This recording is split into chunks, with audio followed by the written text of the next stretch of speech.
বন্ধুরা তোমরা তো জানলে তোমার দাদাভাই করিয়েছে, কোনো কাজ কামাই করি পাই না। আমি একটা মহিলার কাজ করুন, তোমার দাদাভাই আমার স্বামী প্রতিবন্ধী, একদম হাঁটাচলা করতে পারে না, তাই তোমাদের জন্য সোশ্যাল মিডিয়ায় আসা। প্লিজ দাদারা দিদিরা তোমরা সবাই ভিডিওগুলো শেয়ার করে দিয়ে আমাদের পাশে থেকো প্লিজ।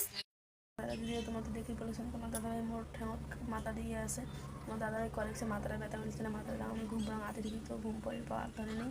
তোমরা সবাই পাশে থেকে তোমার হয়তো হেঁটে আমি ওষুধ নিতে পারবেন, তাছাড়া আমি ওষুধ নিতে পারতাম নেই, সবাই সাপোর্ট করবেন।